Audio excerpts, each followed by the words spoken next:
অনেক মানুষের কিছু বদ অভ্যাস আছে, যেমন তারা ধূমপান করে, পান, চুন, জর্দা, গুল। অনেকে আছে দেখা যায় দাঁতের চিপার মধ্যে জর্দা দিয়ে রেখে দেয়। এগুলোর কারণে যেটা হয়, যে কোনো ধরনের ক্যান্সার ডেভেলপ। আসসালামু আলাইকুম রহমতুল্লাহ বারাকাতুহু। আমি ডাক্তার সাদ জামান, নাক কান গলা রোগ বিশেষজ্ঞ, হেড নেক সার্জন, সহকারী অধ্যাপক, কুমিল্লা মেডিকেল কলেজ হাসপাতাল, এবং সেই সাথে নিয়মিত চেম্বার করছি কুমিল্লা ট্রমা সেন্টারে শনিবার থেকে বৃহস্পতিবার দুপুর 2টা থেকে 4টা।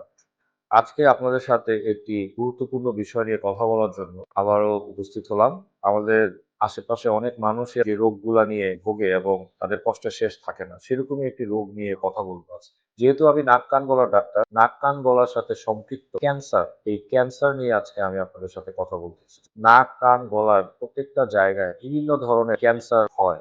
একে একে আপনাদের কাছে আসি যে অনেক সময় দেখা যায় রুগীরা আমাদেরকে বলে নাক দিয়ে রক্ত মিশ্রিত পানি আসছে, নাকটা বন্ধ, মাঝে মধ্যে নিঃশ্বাস নিতে পারছে না, মুখের চারপাশ, চোয়াল, এই জায়গাগুলো ফুলে যেতে পারে এবং রুগীর এই জায়গাগুলো ব্যথা করে, চোখগুলা বড় হয়ে বের হয়ে আসতে পারে।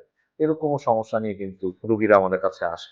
সেই রুগীগুলা যখন দেখি, তখন কিন্তু আমরা প্রথমে যেটা করি সেটা হচ্ছে একটা ন্যাজো এন্ডোস্কোপি করি এবং চেষ্টা করি খোঁজার যে কোনো মাছ বা মাংসের যে নাকটা বন্ধ হয়ে গিয়েছে কিনা, অন্য কোনো ধরনের পলিপাস টাইপের কোনো প্রবলেম আছে কিনা, এই জিনিসগুলো কিন্তু আমরা খোঁজার চেষ্টা করি। পাশাপাশি আমরা সিটি স্ক্যান করি, একটা বায়োপসি পরীক্ষা করি, এবং সিটি স্ক্যান করলে কিন্তু আমরা বুঝতেই পারি এটা কোন ধরনের ক্যান্সার, সেটা একটা বায়োপসিতে কিন্তু বোঝা সম্ভব। এবং এই ক্যান্সারের এক্সটেনশন, মানে তো কতটুকু পর্যন্ত এটা ছড়িয়ে গিয়েছে, এটা কিন্তু বোঝার জন্য আমরা ইমেজিং কিন্তু অবশ্যই করি, এবং সেই ইমেজিং এর উপর ভিত্তি করে কিন্তু আমাদের ট্রিটমেন্ট প্ল্যানও সাজাতে হবে। আসুন আমরা গলার কিছু ক্যান্সার নিয়ে কথা বলি। অনেক মানুষের কিছু বদ অভ্যাস আছে, যেমন তারা ধূমপান করে, পান, চুন, জর্দা, গুল। অনেকে আছে দেখা যায় দাঁতের চিপার মধ্যে জর্দা দিয়ে রেখে দেয়। এগুলোর কারণে যেটা হয় যে আমাদের মুখগহ্বরে কিন্তু যে কোনো ধরনের ক্যান্সার ডেভেলপ।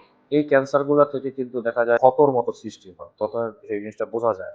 আলসারের মতো একটা জিনিস নিয়ে আসে মুখগহ্বরে, সেটা গালে হতে পারে, জিহ্বায় হতে পারে, দাঁতের মাড়িতে হতে পারে, তালুতে হতে পারে।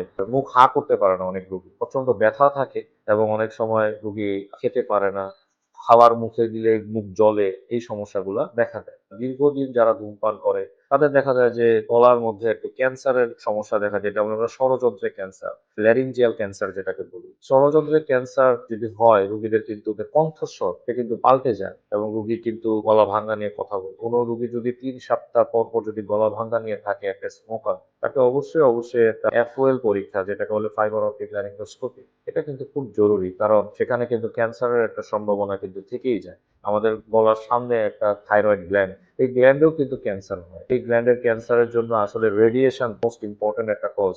যে কোনো রোগী যদি বারবার সিটি স্ক্যান, এমআরআই, বিভিন্ন ধরনের রেডিয়েশন যদি এক্সপোজার হয়, তাহলে কিন্তু আয়োনাইজিং রেডিয়েশনের কারণে হতে পারে। কিন্তু আমি যদি বলি যে মুখগহ্বর এবং গলা, নাক সব ক্যান্সারের মধ্যে ক্যান্সার তো অবশ্যই খারাপ, কিন্তু সবচেয়ে ভালো ক্যান্সার যদি বলি সেটা হচ্ছে থাইরয়েড ক্যান্সার। কারণ এটাতে 90 to 99 প্রগনোসিস খুবই ভালো। 5 বছরের মধ্যে 98 to 99% কেসে যদি ভালো হয়ে যায়, অপারেশন এবং অপারেশনের পরবর্তী ট্রিটমেন্ট নিয়ে যদি ভালো মতো ফলো আপ করতে পারে, তাহলে রোগী কিন্তু ভালো হয়ে যায়। এই ক্ষেত্রে আমি মনে করি যে জনসচেতনতাটা খুবই জরুরি।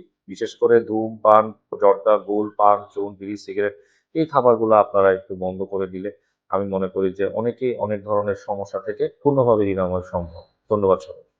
কুমিল্লা ট্রমা সেন্টার, আপনার স্বাস্থ্য সঙ্গী, সব সময় আপনার পাশে।